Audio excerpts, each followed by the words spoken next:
Tapi gue nggak ngerasa selama 5 tahun itu rawan, enggak. Justru tuh kayak happy banget gitu kan, kayak jalan-jalan mulu dan lain-lain. Tapi begitu tahun kelima langsung tadi kesambet petir. Hai parents, halo. Kembali bersama Bumi dan Pak Min. Yang kali ini kita akan membahas soal kenapa sih 5 tahun pernikahan itu sangat rawan. Oh, sih? Untungnya kita udah lewat ya. Lewat. Lo berapa? Rawan tapi 10. Dan gue 7 tahun. Tapi bener nggak sih pengalaman lo bahwa tahun kelima itu adalah rawan-rawannya? Satu ya, banyak yang menilai pernikahan itu menyelesaikan segalanya. Gitu. Benar. Banyak orang yang ngerasa kabur atau misalnya peer pressure atau family pressure. Ya.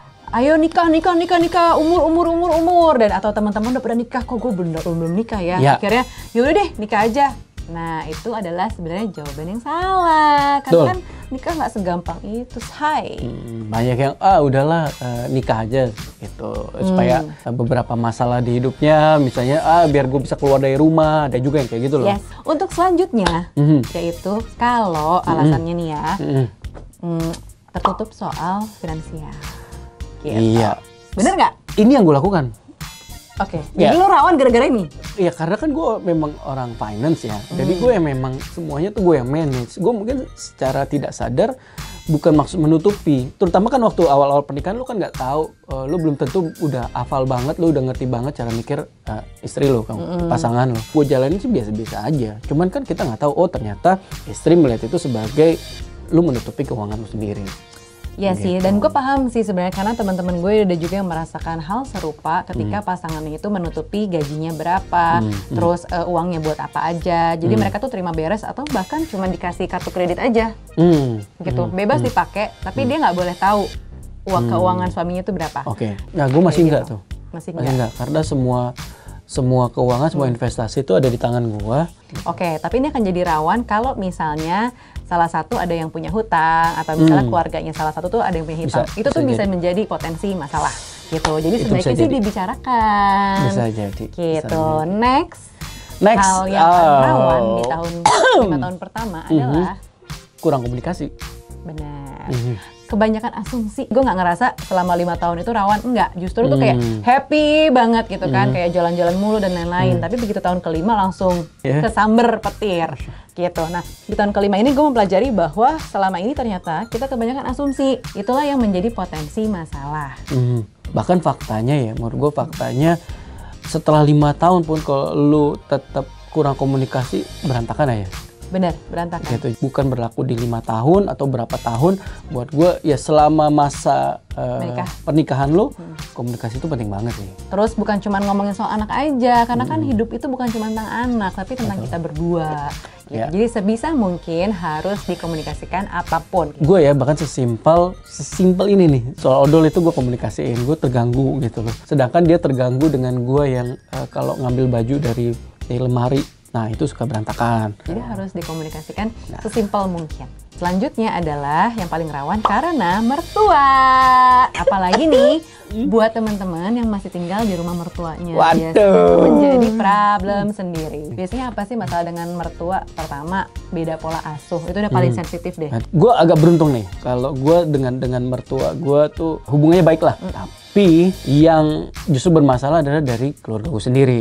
Gitu loh. Tapi justru hubungan gue sama orang tua sering ada clash-nya, sehingga impact sedikit di keluarga gue sendiri gitu loh. Gitu. Ngerti. Kalau masuk masalah keuangan, gitu. Ke bawah-bawah guanya. Ada juga alasan teman-teman yang masih tinggal di rumah orang tua atau mertua, ya karena anaknya lebih aman daripada misalnya kita pisah rumah terus anak itu bersama neni ataupun misal pengasuh lain, yang mendingan di rumahnya dong gitu. Itu nggak apa-apa juga, tapi akan ada selalu masalah dengan orang tua atau mertua. Jadi balik lagi nih ke kalian. Rata-rata begitu ya, mungkin nggak semua tapi rata-rata sih begitu sih. Tapi kalau emang misalnya ngerasa nyaman dengan orang tua atau mertua, ya nggak apa-apa juga. Of course. Gitu. Setuju. Kembali ke kalian ya. Yang terakhir adalah perbedaan visi. Lucu sih, kayak lo kan di awal visi dan misinya pasti sama, tapi kan di tengah-tengah tuh pasti ada bergeser lah. Misalnya si suami yang orangnya yang A nih begini, kita si istri tiba-tiba agak berbeda karena dibentuk oleh si istri juga bekerja atau punya masalah dan lain-lain gitu loh. Di tengah-tengah tuh kita bisa beda sih. Kadang gue ada merasakan gitu juga. Iya. Cara pikir gue dan pasangan tuh bisa beda. Gue tuh bener-bener sukanya kerja, Ca. Itu. Sedangkan kalau pasangan gue, istri gue tuh lebih seneng hal-hal yang berhubungan dengan kegiatan rohani. Itu buat gue dua hal yang berbeda banget loh. Sometimes itu jadi ada gap antara obrolan gue sama dia, ya. Itu menjadi rawan kalau misalnya di awal nih, gue nggak tahu ya kalau misalnya ada perbedaan, bukan visi juga, perbedaan status ekonomi sosial. Jadi ada kasusnya temen gue, dia terbiasa menjadi karyawan nih, si suaminya jadi karyawan di perusahaan, terus dia pengen berbisnis, si istri nggak setuju, kayak gitu-gitu loh. Ini kan masalah resiko, ngambil resiko dan lain-lain. Nah, di tengah-tengah tuh bisa berubah. Itu loh yang biasanya di tahun kelima nih udah mulai gonjang-ganjing. 5 tahun pertama itu menjadi rawan karena biasanya tahun pertama sampai tahun ketiga itu lagi cinta-cintanya. Jadi begitu sifat asli itu baru keluar di tahun keempat, kelima, itu tuh baru mulai gitu kan, agak kurang serak, ini itu dan lain-lain, akhirnya jadilah berantem. Tapi kalau misalnya udah melewati 5 tahun yang rawan tadi itu, good job, karena udah kayak lebih kuat gitu hubungannya. Yeah, we did it. Yes, ini nggak mungkin juga akan terjadi ke semua orang gitu, nggak juga ya. Jadi kalian tapi boleh prepare lah ya Pak. Boleh. Kunci paling utama menurut gue sih komunikasi sih. Kalau gue ya, menurut gue ya, gitu, komunikasi sama pasangan tuh paling penting. Ya, dan gue setuju. Oke. Oke, kalau misalnya kalian ada saran untuk menjaga 5 tahun pertama, boleh tulis di komen di bawah ini. Oke. Sampai ketemu lagi di episode berikutnya. Bye. Bye parents.